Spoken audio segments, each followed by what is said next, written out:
নমস্কার, দেখছেন কলকাতা টিভি, সঙ্গে রয়েছে আমি স্বর্ণালী। শুরু করছি সংবাদ সারাদিন। প্রথমেই যে খবরের দিকে নজর রাখবো, নয়াদিল্লিতে স্বরাষ্ট্রমন্ত্রীর সঙ্গে বিরোধী দলনেতার বৈঠক। অমিত শাহের বাসভবনে ৪৫ মিনিটের বৈঠক। স্বরাষ্ট্রমন্ত্রীর কাছে বাংলা নিয়ে নালিশ শুভেন্দু অধিকারীর। লোকসভা ভোটে বাংলার ফল নিয়ে কথা হয়েছে। মহিলাদের উপর তৃণমূলের অত্যাচারের কথাও শুনেছেন। ভোট পরবর্তী হিংসা নিয়েও জানতে চান স্বরাষ্ট্রমন্ত্রী। সোশ্যাল মিডিয়ায় পোস্ট করে এমনটাই জানিয়েছেন শুভেন্দু অধিকারী। ৪৫ মিনিটের এই বৈঠক এবং সেই বৈঠকে আলোচনা হয়েছে একাধিক বিষয়। অমিত শাহের বাসভবনেই এই ৪৫ মিনিটের বৈঠক হয় এবং যেখানে শুভেন্দু অধিকারী তিনি জানিয়েছেন অমিত শাহকে লোকসভা ভোটে বাংলার ফল নিয়ে কথা হয়েছে, এমনটা তিনি বলেছেন যেমন পোস্ট করে। তার পাশাপাশি তিনি আরো জানিয়েছেন যে মহিলাদের উপর তৃণমূলের অত্যাচারের কথা শুনেছেন। ভোট পরবর্তী হিংসা নিয়েও জানতে চেয়েছেন স্বরাষ্ট্রমন্ত্রী অমিত শাহ, এমনটাই সোশ্যাল মিডিয়ায় পোস্ট করে জানিয়েছেন রাজ্যের বিরোধী দলনেতা শুভেন্দু অধিকারী। আজই অমিত শাহের বাসভবনে তিনি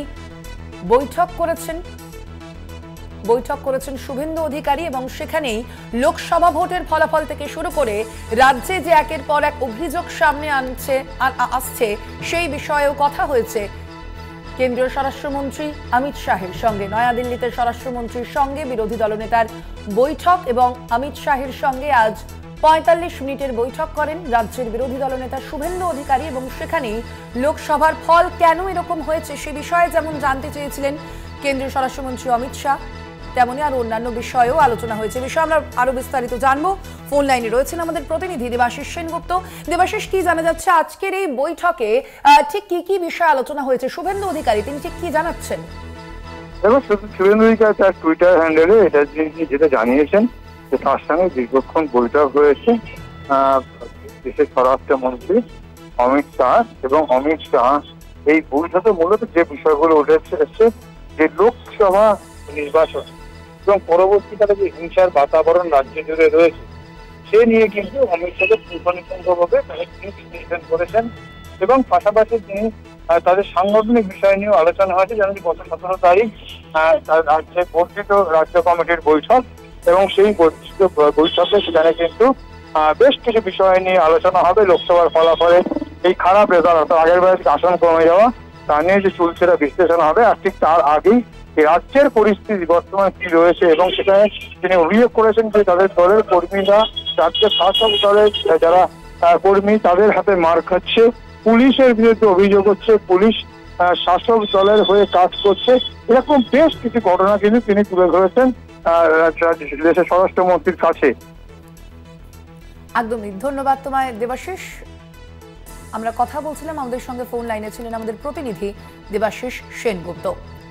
আপনাদের জানিয়ে রাখি, আজই নয়াদিল্লিতে স্বরাষ্ট্রমন্ত্রীর সঙ্গে একান্ত বৈঠক করেন রাজ্যের বিরোধী দলনেতা শুভেন্দু অধিকারী এবং সেখানেই অমিত শাহের বাসভবনে ৪৫ মিনিটের বৈঠক হয়।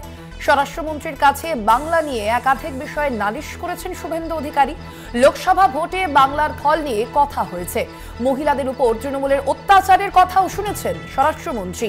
ভোট পরবর্তী হিংসা নিয়েও জানতে চেয়েছেন কেন্দ্রীয় স্বরাষ্ট্রমন্ত্রী অমিত শাহ। সোশ্যাল মিডিয়ায় সেই মর্মেই একটি পোস্ট করে জানিয়েছেন এই কথা।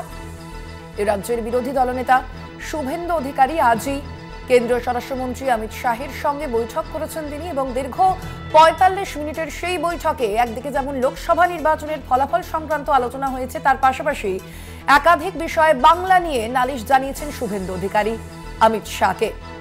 আমরা দেখেছি লোকসভা নির্বাচনের যে ফলাফল সেখানে যথেষ্টই খারাপ ফল করেছে এবার বিজেপি এবং সেই ফল কেন হয়েছে তা নিয়ে যেমন একদিকে পুঙ্খানুপুঙ্খ তার বিশ্লেষণ চলছে, বিজেপি নেতৃত্ব সেই বিষয়ে বিশ্লেষণ চালিয়ে যাচ্ছেন, তার পাশাপাশি সেই বিষয়ে যেমন জানিয়েছেন শুভেন্দু অধিকারী তিনি কেন্দ্রীয় স্বরাষ্ট্রমন্ত্রী অমিত শাহকে, তার পাশাপাশি আরো অন্যান্য বিষয়েও বাংলা নিয়ে নালিশ করেছেন তিনি স্বরাষ্ট্রমন্ত্রীর কাছে।